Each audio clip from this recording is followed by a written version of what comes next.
Мен 7 қыздың ортаншысы болып өстім. Алла тағала маған көрік пен сымбатты аямай берген. Бұған мың алғыс айтамын.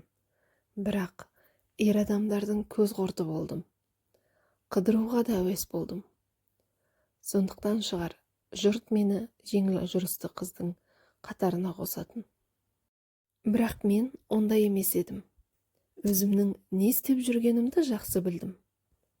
Қысқа ғана өмірден бәрін көргім келіп, өзімді ештеңеден шеттеткім келмейді.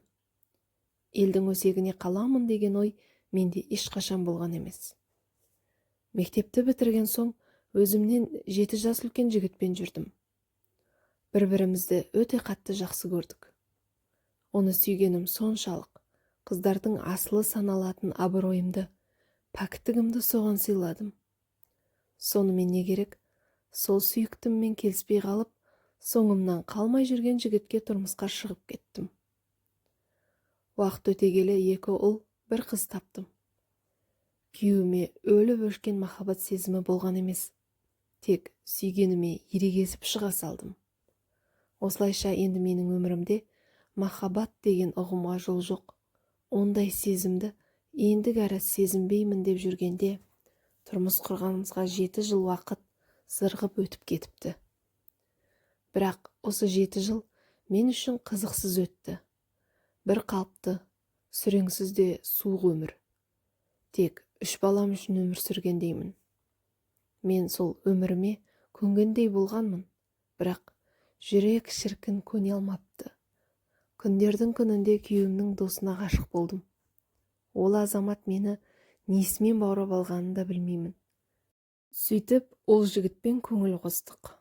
Күйеуімнің досы болғандықтан жұрт бізді елемеді. Көңілдес екенімізді ешкім білген жоқ. Сөйтіп жүргенде, ол жігіттен аяғым ауырлап, дүниеге қыз әкелдім. Босанғаннан кейін әлгі азаматтан 1 жыл жарымдай қашқақтап, кездесуден бас тартып жүрдім. Ал ол болса, мені аңдып, баласын көру үшін кездесудің жолын іздеді. Сөйтіп жүргенде, кездейсоқ кездесіп қалдық. Міне, сол күннен бастап ескі жүріске қайта бастық. Ал күйеуім бәрінен бейхабар. Өмірге 4-ші бала келгенде қуанышында шек болмады. Мені бұрынғыдан да қатты жақсы көрді. Ал мен керісінше, оны көрсем, құбыжық көргенде әсерде боламын. Аңсарымның бәрі күйеуімнің досы. Қазір анда-санда кездесіп тұрамыз. Ол маған, сені 3 балаңмен аламын, 4-шісі онсыз да өз балам дейді. Күйеуіммен ажырасып өзіне тұрмысқа шыққанымды қалайды. Өзі мен жайында үй ішіне айтып қойғанда екен.